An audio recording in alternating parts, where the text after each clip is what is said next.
Kung napanood nyo kahapon ang binigyan ko na reaction video kahapon, yung binago ng tungkol sa pagbago ng China sa Christian Bible at Quran, itong ang salita ng Diyos doon sa Biblia ay binago nila at siniraan nila ang ating Panginoong Diyos. So doon sa Biblia ay napakabuti ng ating Panginoong Diyos, pero binago ito ng China at binaliktad nila ito kasi siniraan nila ang ating Panginoong Hesus at ayaw nila sa ating Panginoong Hesus. Kasi nga ito ang presidente ng China, si Xi Jinping ay siya mismo gusto niya ang maghari-harian, gusto niya siyang tawaging Diyos sa kanilang lugar.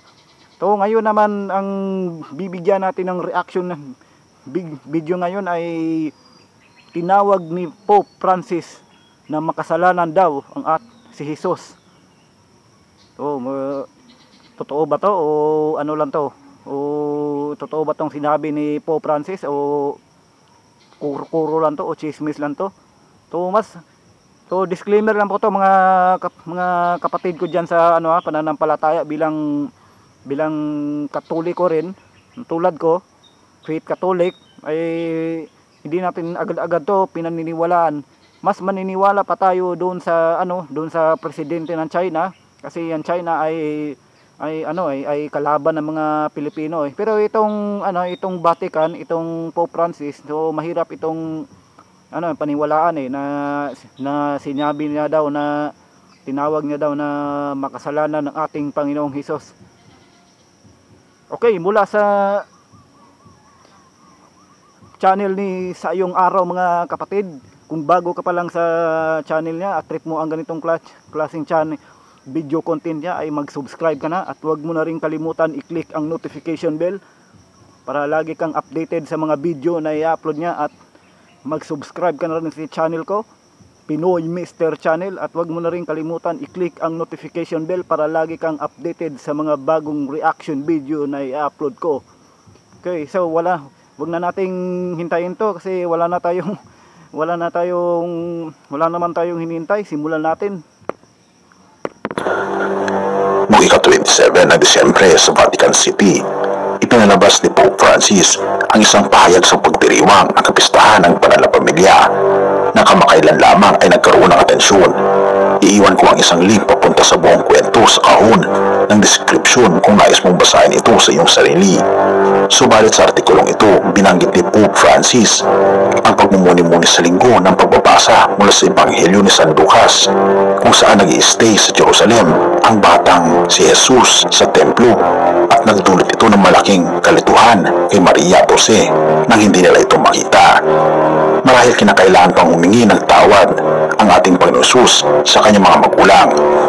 Ipinahayag ng Papa na hindi ito nakasulat sa Ebanghelyo, ngunit sa aking palagay, maaari nating ituring ito.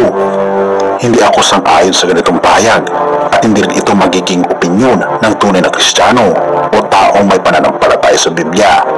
Ito ay dahil ang implikasyon dito ay nagkasala daw ang ating Panginoon Jesus, sapagkat kung kinakailangan mong humingi ng tawad sa isang tao, ibig sabihin ay nagkasala ka laban sa kanila, ngunit labag ito sa kasulatan. So ito ang hindi natuloy ang pagsasalita ko kahapon mga kapatid. So nalimutan ko tong sabihin sa inyo na itong tungkol sa makasalanan daw ng ating Panginoong Hesus. So paano siya maging makasalanan? Kasi anak siya ng Diyos. Anak siya ng Diyos at bumaba siya dito sa ating mundo para tuparin ang propesiya, ang utos ng kanyang ama. Wala siyang kasalanan kasi anak siya ng Diyos . Kaya nga tinatawag siya na Son of God.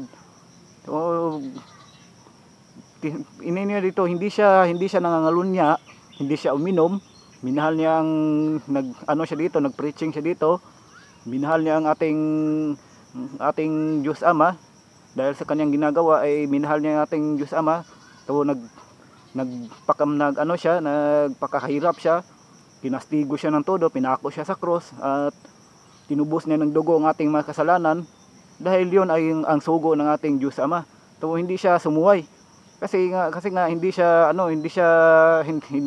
ayaw niyang magkasala siya, kasi perpekto ang ating Diyos eh. Kaya ito nga, ayaw ng Panginoong Hesus talaga na tayo ay magkasala. Kaya tinuro niya sa atin na kung mahal mo ang iyong kapwa ay susundin mo tong 10 utos ng aking Diyos Ama. Kung mahal mo ako ay susundin mo itong 10 utos ng ating Diyos Ama. Kung mahal mo ako at ang aking Ama, ay susundin mo ang utos ng 10 utos. Kaso lang sa panahon ngayon, parang wala na eh. Reject na sa ibang tao ang 10 utos eh. So kabilang patayan, pangangalunya, pagnanakaw, maninira sa kapwa. 10 utos mga lang, pero hindi pa ma-perfect. Kasi nga hindi tayo perfecto, pero kung pilitin talaga natin na hindi na natin gagawin yan, siyempre magagawa natin yan, kasi tinuro na sa atin ng ating Panginoong Diyos eh. Ang ating Panginoong Hesus, walang kasalanan. Sinabi na yan sa Biblia na hindi siya lasinggero, hindi siya nangangulunya. Tinupad niya talaga lahat ng utos ng kanyang Diyos Ama sa langit, kahit na mamatay siya sa cross dahil sa atin. Kaya malaking kalukuhan yan ng ang kuro-kuro, at mas maniniwala pa mas ako dito sa mas magagalit pa ako dito sa mga Chinese kaysa dito sa Pope Francis sa Vatican. Dahil sinasabi ng Biblia na walang sala ang ating Panginoong Hesus. Ayon sa 1 John 3 verse 5, alam ninyo na siya nagpakita upang alisin ang mga kasalanan, at sa kanya ay walang kasalanan.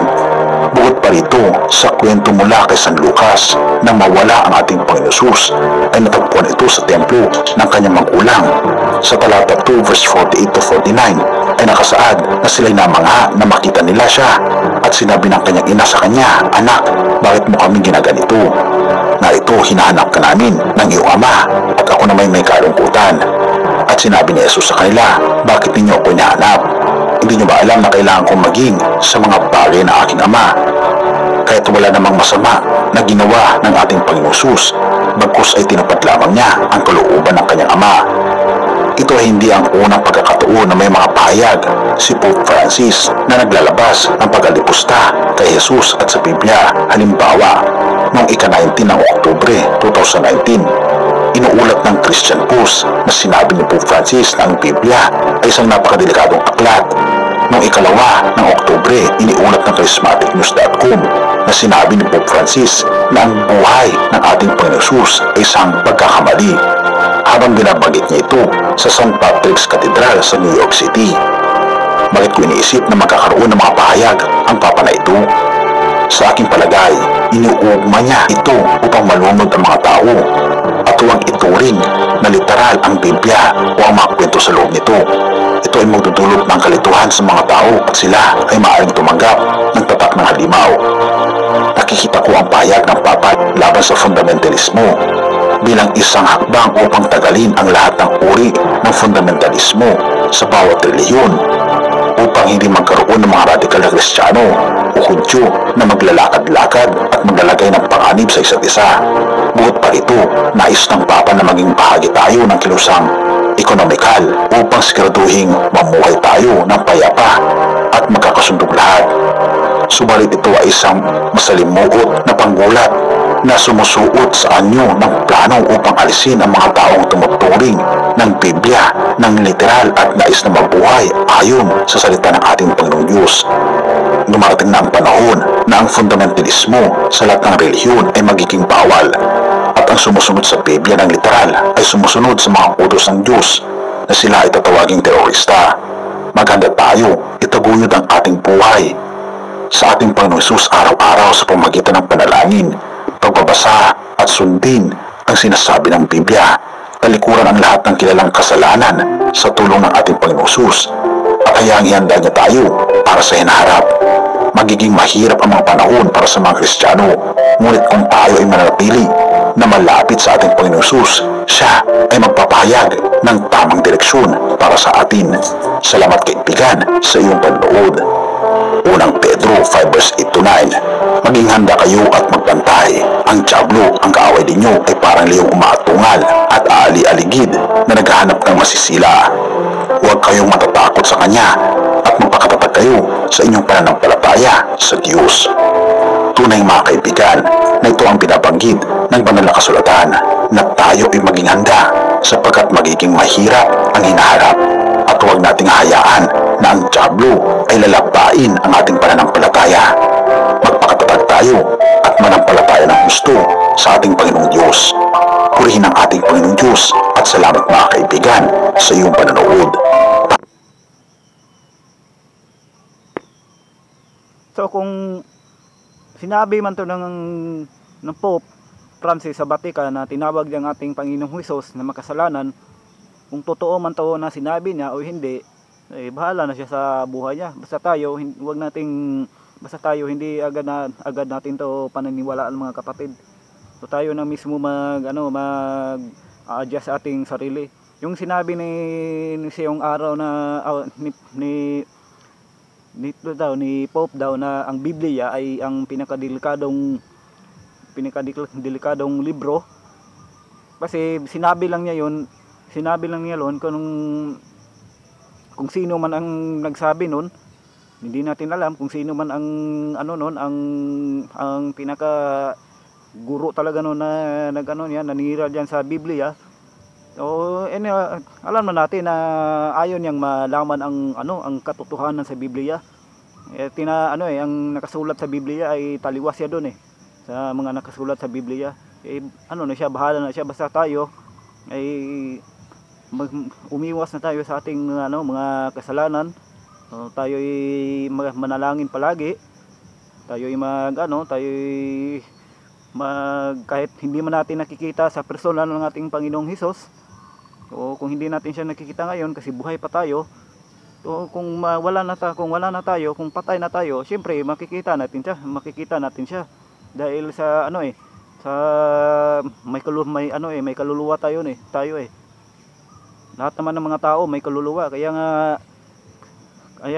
may mga kaluluwa tayo, at ang kaluluwa natin kung tayo ay makasalanan ay mapupunta sa impyerno at itong mabuti doon sa langit. Totoo po yan mga kapatid, nakasulat na yan sa Biblia at ako ay naniniwala sa nakasulat sa Biblia. So maraming salamat po sa inyong panonood mga kapatid, at magkita-kita tayo sa bagong reaction video ko, at mag-iingat po kayo palagi. Happy Sunday po sa inyo, at sana nagsimba kayo. So ako hindi ako nagsimba ngayon, ay magbasa lang ako muna dito ng Biblia at manonood ng mga preaching ng sermon ng pahari. Okay, so maraming salamat sa inyong panonood. Hanggang sa muli. Peace out.